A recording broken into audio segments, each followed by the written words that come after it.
Aloha, and welcome to the Sylvan Bell Business Growth and Exit Strategy Podcast, your guide to building companies that command maximum multiples. I'm Sylvan Bell, author of 5 books on business strategy and sales, creator of the Sell Framework, Scale Framework, and Driver Test. I work with owners of $10 million to $250 million companies, whether you're scaling for growth or positioning for a profitable exit. Each episode breaks down one framework, strategy, or concept you can apply this week to grow revenue systematically, scale operations, and maximize enterprise value. Let's get started. Welcome to episode number 16, Growth versus Scale, what buyers actually want. Now, the really cool thing is when you understand somebody else's acquisition criteria and what they're looking for, you can plan accordingly. So if you are considering selling in the future, one of the things that you could do is you could take a look and go to some of the investors, go to some of the private equity and say, what is it that you want? And then you could model your business plans accordingly into the future 2 years, 3 years, 4 years, or even 5 years. So what you need to know is you could be growing fast and becoming less valuable. That is true.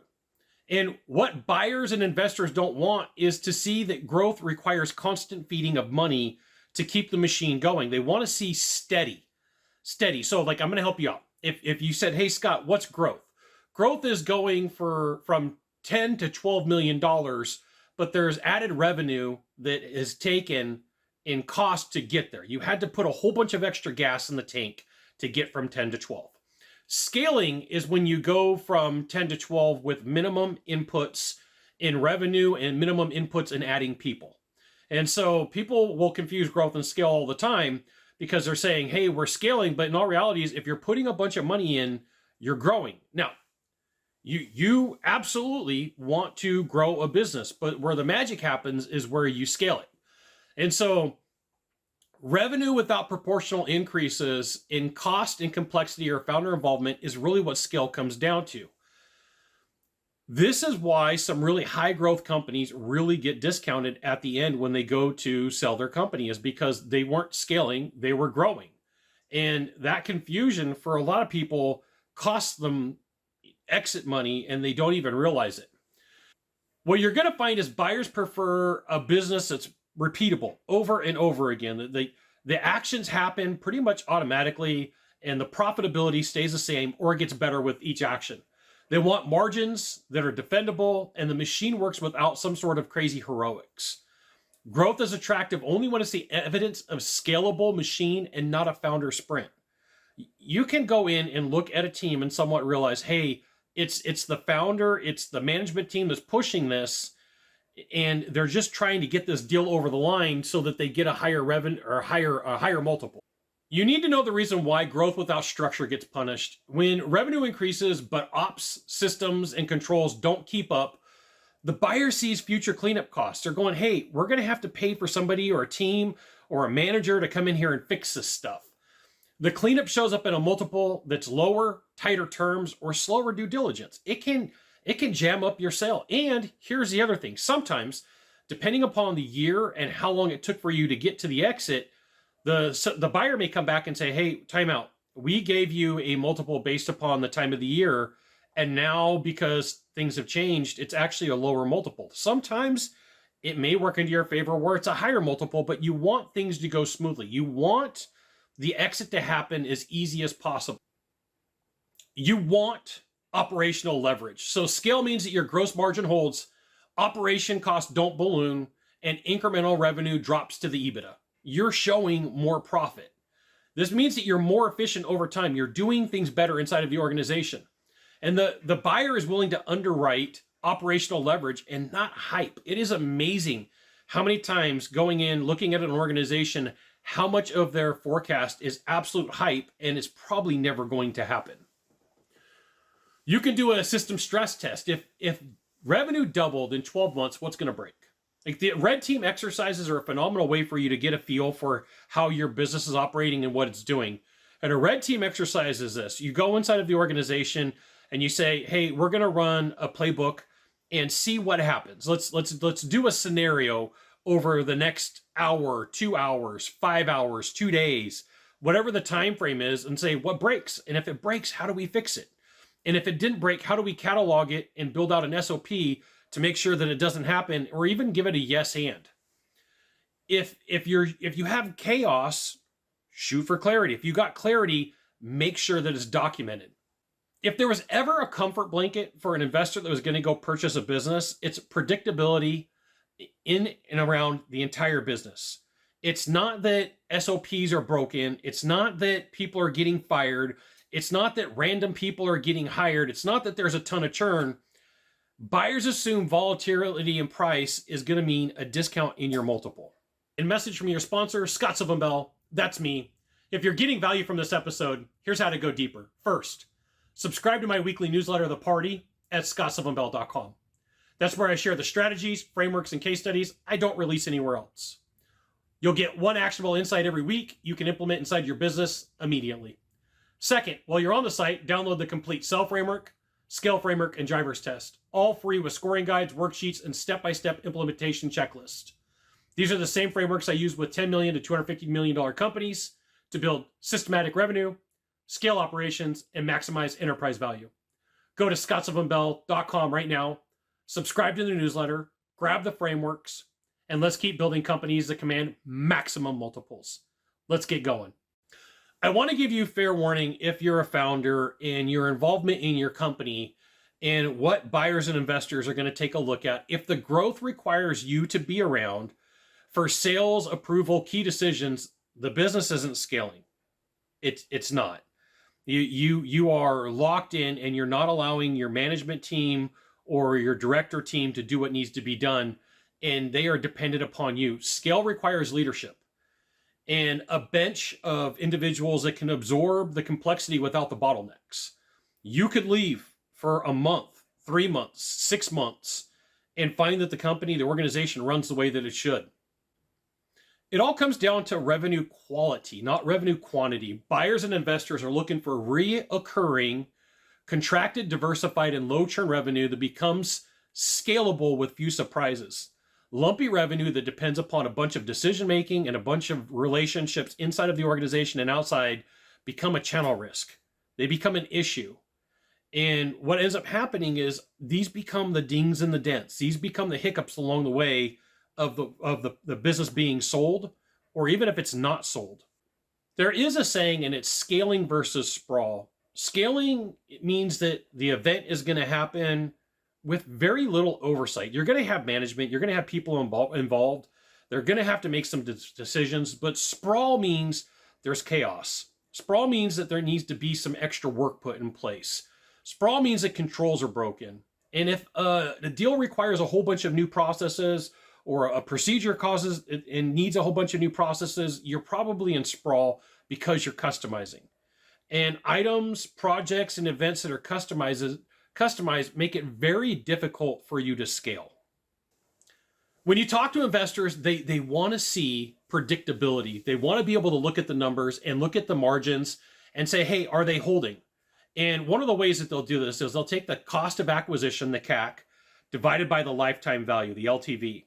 And they're looking for a ratio. And that ratio is looked at about 3 to 1, right? If you can put $1 into the marketing cost of an acquisition and get $3 out, most people will say, okay, that's awesome. But anything above that becomes better for you. So when you're taking a look at these metrics and you're saying, hey, what are we paying for cost of acquisition for our client versus what are we getting out for the revenue that we're seeing on that client? This is a key metric that you should absolutely be taking a look at. You know, you don't need to have a ton of fancy metrics, but this one's pretty easy for you to figure. It's a 3 to 1 ratio. That's pretty fast. So if you spent $100, you should be seeing $300 back on the lifetime value of that client. And so you want to have consistent closing processes, consistent marketing processes, and clean attribution to the way that the leads are coming in and the way that they're being sold. You want to be able to prove that your company, your organization runs like an institution and not a personality. So this means you have documented processes, standard operating procedures, KPIs, meeting cadence, and clear accountability. This is why when I talk with people who are like, hey, Scott, I need some consulting, I need some advisory, there's like 5 things that we take a look at. Standard operating procedures, job descriptions, org charts are like 3 of those 5 right off the bat. You need that clear-cut decision-making. Banded decision-making is in there. And all of these are for a reason, because the more that you can say, hey, here are the rules about how the company, the organization runs, without having to have a lot of cleanup, means that you have a well-organized and a well-run machine. It means it's not coming down to a guess. It means that things are working the way that they're supposed to. There's a bunch of mistakes that are commonly made when it comes to founders at the stage of growth to scale. And sometimes it comes down to hiring before clarity. Now, I heard somewhere, no description, no position. I can't remember who I heard that from. It did not come from me. I just want to give you fair warning. So what you'll find sometimes is managers and even division heads will say, well, we just need to get some bodies in here and fix the problem. But they're building the airplane as they're flying it. There's no description of like, hey, why do we need this person? What are they actually going to do? What is their core function? What's the acquisition criteria to go to the market and get them? What are we going to pay them? Versus there's a bunch of people standing around, we don't even know why. So buyers see this as future margin compression, and they're like, we're going to have to discount because we're going to have to either let people go or you're going to have to do it before the sale. But that's going to create some issues for you because people are going to start questioning, why are you letting people go? Is this a reduction in force? If it's a reduction in force, is our job at risk? And then they might go find a new job. You absolutely want to have intent with what you're doing.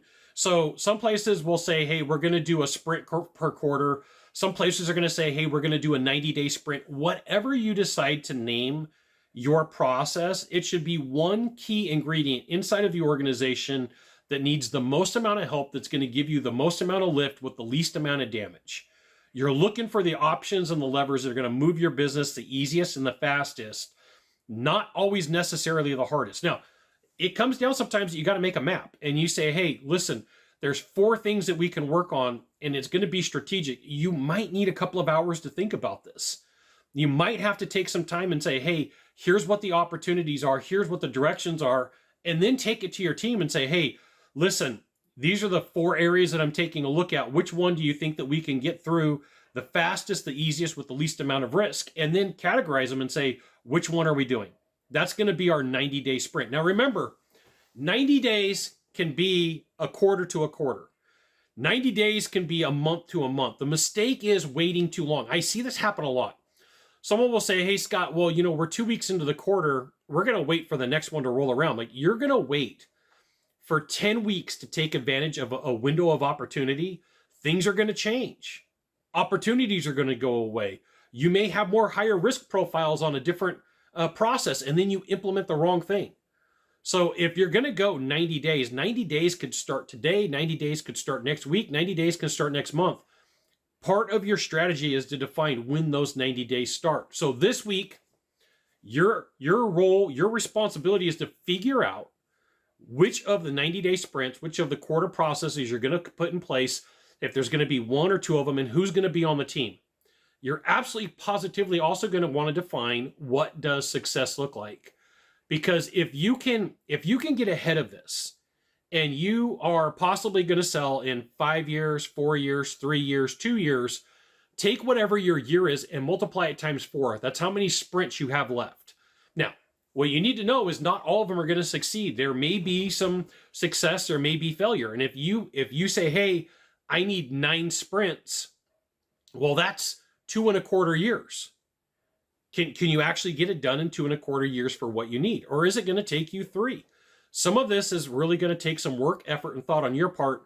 I highly suggest that you go put your phone in airplane mode, go find a way to get away from the office, go sit by the beach, by the river, in the mountains, in a hotel, whatever it takes for you to get away so that you can win at thinking. Mahalo for listening to the Scott Sylvan Bell Business Growth and Exit Strategy podcast. Here's what's available to you right now. First, subscribe to this podcast so you get every framework we release. Second, visit scottsylvanbell.com to access the Sell Framework, Scale Framework, and Driver Test. All free with complete scoring guides and implementation worksheets. Third, subscribe to my weekly newsletter, The Party, where I break down strategies and frameworks you won't find anywhere else with one actionable insight every week. Go to scottsylvanbell.com and enter your email. And if this episode added value, share it with another business owner building a $10 million to $250 million company. Until next time, keep building companies that command maximum multiples. Aloha.